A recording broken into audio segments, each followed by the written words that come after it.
Breaking news చూస్తున్నాం. CM Revanth Reddy అధ్యక్షతన cabinet సమావేశం కొనసాగుతుంది. ఈ సమావేశానికి మంత్రిమండలి హాజరైంది. ఈసీ షరతులతో కూడిన అనుమతి ఇవ్వడంతో కొత్త ఎజెండాతో ప్రభుత్వం కేబినెట్ భేటీ నిర్వహిస్తోంది. అత్యవసర విషయాలపైనే చర్చించాలని కండిషన్ పెట్టింది ఈసీ.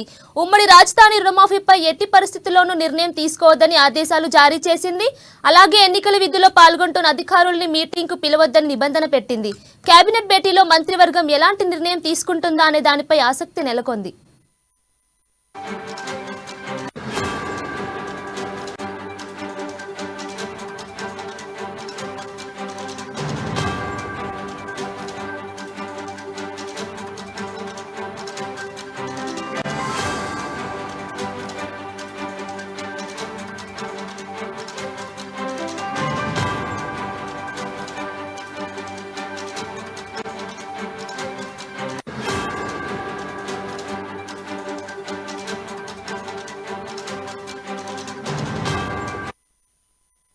బ్రేకింగ్ న్యూస్ చూస్తున్నాం. సీఎం రేవంత్ రెడ్డి అధ్యక్షతన కేబినెట్ సమావేశం కొనసాగుతుంది.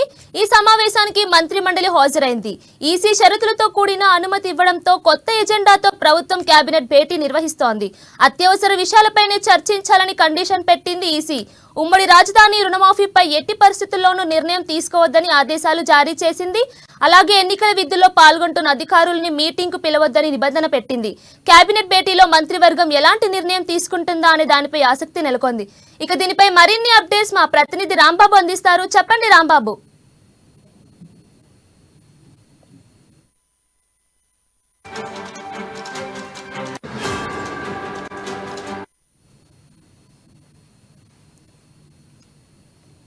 ప్రధానంగా ముఖ్యమంత్రి రేవంత్ రెడ్డితో పాటు మంత్రివర్గం అదేవిధంగా ప్రణాళిక సంఘం ఉపాధ్యక్షులు కూడా పాల్గొనడం జరిగింది. ఈ యొక్క కేబినెట్ భేటీలో ప్రధానంగా రెండే అంశాల ఎజెండాగా ఈ యొక్క కేబినెట్ భేటీ అయితే జరుగుతోంది. ప్రధానంగా వ్యవసాయ రంగము అదేవిధంగా ఎడ్యుకేషన్ సంబంధించినటువంటి రెండే అంశాలతోటి ఈ యొక్క కేబినెట్ భేటీ అయితే కొనసాగుతుంది. కేబినెట్ భేటీలో వర్షాకాలం ప్రారంభమైంది కాబట్టి ఈ యొక్క వర్షాకాలం అంటే ఖరీఫ్ ప్రణాళిక పంట ప్రణాళికకు సంబంధించినటువంటి అంశాలు అదేవిధంగా ఈ సీజన్లో రైతులకు ఎలాంటి ఇబ్బంది రాకుండా ఎరువుల కొరత లేకుండా విత్తనాల కొరత లేకుండా కల్తీ ఎక్కడ కూడా కల్తీకి తావు లేకుండా ఉండే విధంగా ప్రణాళికలు రూపొందించాలని చెప్పేసి రాష్ట్ర ప్రభుత్వం భావిస్తుంది. ఆ విధంగా అధికారులకు కూడా ఆదేశాలు జారీ చేస్తూ ఉంది. మరొకవైపు ఇటు విద్యా సంవత్సరం ప్రారంభమవుతుంది కాబట్టి ఇటు ఆ విద్యాశాఖ మంత్రిగా అంటే విద్యాశాఖ కూడా ముఖ్యమంత్రి దగ్గర ఉంది కాబట్టి ఈ యొక్క విద్యాశాఖకు సంబంధించినటువంటి అంశం పైన కూడా పూర్తిగా అంటే గురుకులాలు ఒకవైపు పాఠశాలలు వీటన్నిటిని కూడా ఎలాంటి మౌలిక వసతులకు ఇబ్బంది లేకుండా ఉండే విధంగా కూడా ఏర్పాటు చేయాలని చెప్పేసి ఈ యొక్క రన్ చేయాలన్నటువంటి ఉద్దేశంతో ఇప్పటికే ప్రభుత్వం ఒక పకడ్బందీ ప్రణాళికతో ముందుకెళ్లాలని చెప్పేసి భావిస్తున్నది. గత ప్రభుత్వం సన్నబియ్యం ఇస్తామని చెప్పేసి ఎక్కడ కూడా పాఠశాలలో సన్నబియ్యం ఇవ్వలేదని చెప్పేసి విద్యార్థులకు సరైనటువంటి మెనూ కూడా ఇవ్వలేకపోయిందని చెప్పేసి దీంతో విద్యార్థులకు గురుకులాల్లో కూడా ఇటు గ్రామీణ ప్రాంతాల పాఠశాలలో కూడా సరైనటువంటి మెనూ అందించాలని చెప్పేసి సన్నబియ్యం అందించాలని చెప్పేసి భావిస్తున్నది. ఒకవైపు గురుకులాలు అత్యధిక శాతం రిజల్ట్స్ వస్తున్నటువంటి నేపథ్యంలో గురుకులాలను మరింత బలోపేతం చేయాలని చెప్పేసి గురుకులాల్లో ఉన్నటువంటి నాన్ టీచింగ్ సంబంధించినటువంటి స్టాఫ్ వీటన్నిటికి సంబంధించినటువంటి అంశంలో కూడా రేవంత్ రెడ్డి సర్కార్ అయితే దృష్టి సారించింది. అక్కడ ఉన్నటువంటి అన్ని రకాల సౌకర్యాలను కల్పించాలని చెప్పేసి భావిస్తున్నది. ఇటు గ్రామీణ ప్రాంతాల్లో ఉన్నటువంటి పాఠశాలలకు కూడా ఇటు వసతులతో పాటు మౌలిక సౌకర్యాలు కల్పించడంతో పాటు కాంటింజెన్స్ నిధులు అదేవిధంగా యూరినల్స్ లాంటి అనేక సమస్యలు ఉన్నాయి.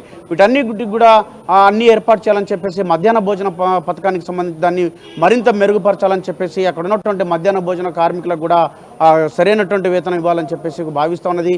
విద్యారంగం పైన పూర్తిగా ఇటు ఈ యొక్క కేబినెట్ భేటీలో చర్చిస్తూ ఉన్నారు. మరొక వైపు వ్యవసాయ రంగానికి సంబంధించినటువంటి అంశంలో ఇప్పటికే ధాన్యం కొనుగోలుకు సంబంధించినటువంటి అంశం పైన ఇప్పటికే రాష్ట్ర ప్రభుత్వం కూడా గత శనివారం వరకు 36,50,000 మెట్రిక్ టన్నుల ధాన్యాన్ని రాష్ట్ర వ్యాప్తంగా కొనుగోలు చేసింది. 11,6,6,000 రైతుల నుండి ఈ యొక్క ధాన్యాన్ని కూడా సేకరించినటువంటి పరిస్థితి. మొత్తానికి ఇది రాష్ట్ర ప్రభుత్వం తడిసినటువంటి ప్రతి ఒక్క ధాన్య గింజను కొనాలని చెప్పేసి నిర్ణయించింది. ఇప్పటికే పిఎస్సిఎస్ ఐకేపీ సెంటర్ల ద్వారా ఈ యొక్క ధాన్యాన్ని కొనుగోలు చేస్తున్నటువంటి రాష్ట్ర ప్రభుత్వం ఎక్కడ కూడా ఎలాంటి ఇబ్బంది లేకుండా ఇటు గన్ని సంచులను కూడా అందుబాటులోకి తీసుకొచ్చి ధాన్యాన్ని కొనుగోలు చేస్తూ ఉంది. ఎక్కడ కూడా ఇబ్బంది రాకుండా ఉండేందుకైతే ఏర్పాట్లు అయితే చేసింది. మొత్తానికైతే ఇటు ధాన్యం కొనుగోలు విషయంలో ఇటు ప్రతిపక్షాలు చేస్తున్నటువంటి ఆరోపణలు తిప్పికొడుతూనే ఇటు ఎక్కడ కూడా ధాన్యం కొనుగోలు చేయడం లేదన్నటువంటి ఆరోపణ ఎక్కడ రాకుండా ఉండే విధంగా అధికారులు అధికారులకు ఆదేశాలు జారీ చేయడం జరిగింది. ఆ విధంగా ఇప్పటికే 36 లక్షలకు పైగా ఇటు మెట్రిక్ టన్నుల ధాన్యాన్ని సేకరించినటువంటి కొనుగోలు చేసినటువంటి రాష్ట్ర ప్రభుత్వం ఈ యొక్క సీజన్ అంటే ఇప్పుడు ఎండింగ్ వరకు కూడా పూర్తి స్థాయిలో ఇక ధాన్యాన్ని కొనుగోలు చేయాలని చెప్పేసి భావిస్తున్నది. మరొక వైపు సన్న ఒడ్లు పండించేటువంటి రైతులకు కానీ లేకపోతే వీళ్ళందరికీ కూడా ప్రోత్సాహకంగా 500 రూపాయలు గిట్టుబాటు ధర పైన కూడా ఎంఎస్పీ పైన కూడా 500 బోనస్ ఇవ్వాలని చెప్పేసి రాష్ట్ర ప్రభుత్వం కృతనిశ్చయంతో ఉంది. కాబట్టి వీళ్ళందరినీ ప్రోత్సహించేందుకు గ్రామీణ స్థాయిలో క్షేత్రస్థాయిలో వ్యవసాయ అధికారులందరూ కూడా అందుబాటులో ఉండాలని చెప్పేసి అధికారులకు ఆదేశాలు జారీ చేస్తూ ఉంది. ఏ కాలంలో ఏ పంటలు పండించాలని దానిపైన లేకపోతే ఎరువులకు సంబంధించినటువంటి అంశం పైన ప్రతిదీ కూడా గ్రామంలో ఉన్నటువంటి రైతులందరికీ కూడా సూచనలు సలహాలు ఇచ్చే విధంగా గ్రామీణ ప్రాంతాల్లో ఉన్నటువంటి వీరందరికీ కూడా వ్యవసాయ అధికారులు అందుబాటులో ఉండాలని చెప్పేసి ఎక్కడ కూడా రైతులకు ఎలాంటి ఇబ్బంది రాకుండా ఉండే విధంగా అందుబాటులో ఉండాలని చెప్పేసి ఆదేశాలు జారీ చేస్తూ ఉంది. మరొకవైపు ఇది విద్య అంటే రైతు వ్యవసాయ కూలీలకు సంబంధించినటువంటి రైతుకు సంబంధించినటువంటి అదేవిధంగా విద్య వైద్యం సంబంధించినటువంటి 3 అంశాలపైన ప్రధానంగా దృష్టి సారించినటువంటి ప్రభుత్వం అయితే ఈ మూడిటి మీద ముఖ్యమైన దృష్టి సారించిన నేపథ్యంలో ప్రధాన ఎజెండాగా ముందుకు సాగుతూ ఉంది. వ్యవసాయ రంగంలో కూడా ఎలాంటి ఇబ్బంది రాకుండా రైతుల సంక్షేమం ముందుకెళ్తా ఉంది. అదేవిధంగా విద్యారంగంలో కూడా విద్యార్థులకు ఎలాంటి అసౌకర్యాలు రాకుండా విద్యారంగాన్ని మరింత బలోపేతం చేయాలని చెప్పేసి వైద్య రంగాన్ని కూడా ఇప్పటికే 5 లక్షల నుండి 10 లక్షల వరకు ఆరోగ్యశ్రీ పెంచింది. అదేవిధంగా కార్పొరేట్ స్థాయి హాస్పిటల్ కూడా నిర్మించాలని చెప్పేసి ఆలోచన చేస్తున్నటువంటి రాష్ట్ర ప్రభుత్వం విద్యా వైద్యం అదేవిధంగా వ్యవసాయ రంగానికి సంబంధించినటువంటి పూర్తిగా దృష్టి సారించింది. ఈ విధంగా దీనిపైన క్యాబినెట్లో కూడా చర్చిస్తూ ఉన్నారు. క్యాబినెట్ అయితే ఇప్పటికే ప్రారంభమై గంటగా వస్తూ ఉన్నది. దీనిపైన ఇప్పటికే ఈ 3 అంశాలపైన చర్చిస్తున్నటువంటి రాష్ట్ర క్యాబినెట్ మరిన్ని అంటే ఇప్పటికే రాష్ట్ర అవతరణకు సంబంధించినటువంటి అంశం పైన కూడా ఎందుకంటే తెలంగాణ ఆవిర్భవించే 10 సంవత్సరాలు అవుతుంది. ఈ 10 సంవత్సరాల కాలంలో తెలంగాణ రాష్ట్రాన్ని ఇప్పటికే ఇటు విభజన సమస్యలు అనేకం ఉన్నాయి. ఈ విభజన సమస్యలకు సంబంధించినటువంటి పైన ఉద్యోగాల కేటాయింపుకు సంబంధించిన దానిపైన కూడా ఇప్పటికే అధికారులకు గతంలోనే ఆదేశాలు జారీ చేయడం జరిగింది. గతంలో కూడా అధికారులు తెలంగాణ ఏపీకి సంబంధించినటువంటి కేటాయింపుల విషయంలో కొంత చర్చలు జరిపిన చర్చలు కూడా కొంత ప్రతిఫలాన్ని అంటే కొంత సానుకూల వైఖరితోటి ఈ యొక్క కేటాయింపుల విషయంలో కూడా ఇరు రాష్ట్రాలు కూడా అధికారులు కూడా సానుకూలత వ్యక్తం చేసినటువంటి నేపథ్యంలో ఈ 2 రాష్ట్రాలకు సంబంధించినటువంటి కేటాయింపులపైన కూడా ఈ రాష్ట్ర ప్రభుత్వం దృష్టి సారించింది.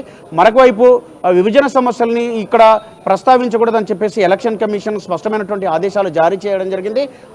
దాంతోపాటుగా రైతు రుణమాఫీకి సంబంధించినటువంటి అంశాన్ని కూడా క్యాబినెట్లో చర్చించకూడదని చెప్పేసి ఎన్నికల కోడ్ అంటే ఎమ్మెల్సీ పట్టభద్రులకు సంబంధించినటువంటి ఖమ్మం వరంగల్ నల్గొండకు సంబంధించినటువంటి పట్టభద్రుల ఎన్నికకు సంబంధించినటువంటి ఆ కోడ్ అమల్లో ఉంది. అదేవిధంగా ఇటు సార్వత్రిక ఎన్నికల కోడ్ జూన్ 4తో ముగుస్తున్న నేపథ్యంలో జూన్ 4 వరకు అత్యవసరమైనటువంటి అంశాలపైన మాత్రమే చర్చించాలని చెప్పేసి క్యాబినెట్లో నిర్ణయాలు తీసుకోవాలని చెప్పేసి కూడా ఆదేశాలు జారీ చేయడం జరిగింది.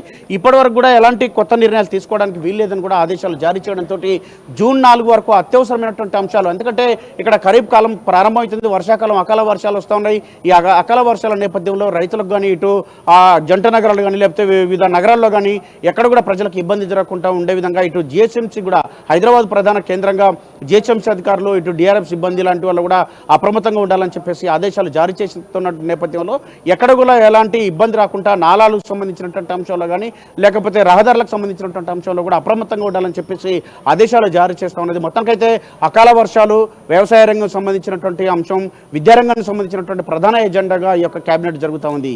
కీర్తన. Right Rambabu, thanks for the updates.